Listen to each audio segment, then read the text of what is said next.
Developments tonight in the growing scandal over this country's broken promise to the men and women who volunteered to defend it. They've been waiting, and some have died waiting for care at VA hospitals around the country, waiting for months sometimes while hospitals allegedly cook the books to try to cover it up.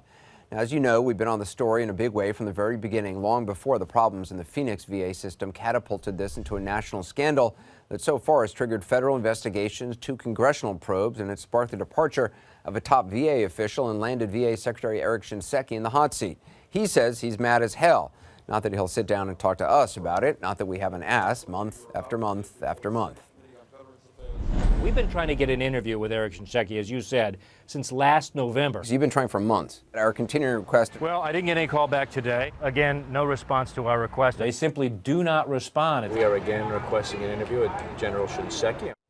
Again, the invitation for Secretary Shinseki to come on the program or talk to Drew stands. President Obama is also said to be mad as hell, according to his staff. Both promised to fix the problems. The question is, how long have they known something was wrong?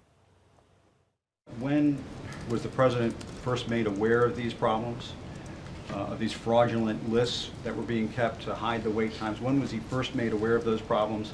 And when did other White House officials, top White House officials, become aware of these problems? When you say these problems, the fact that there have been bureaucracies, some time, but the if you mean the fraudulent specific allegations that I think were reported first by your network out of Phoenix, I believe we learned about them through the reports.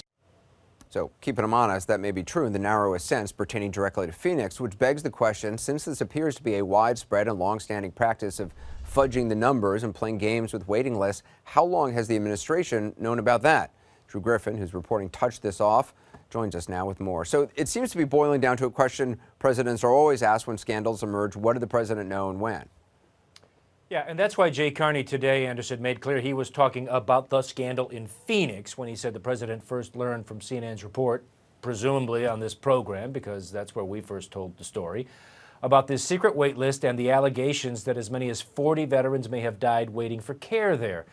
The other bigger question, though, emerging through all of this is just how long the president and his staff have known about these huge wait lists at VA hospitals across the country and the fact veterans have been dying waiting for care. He certainly talked about it way back in 2007 when he was on the campaign trail.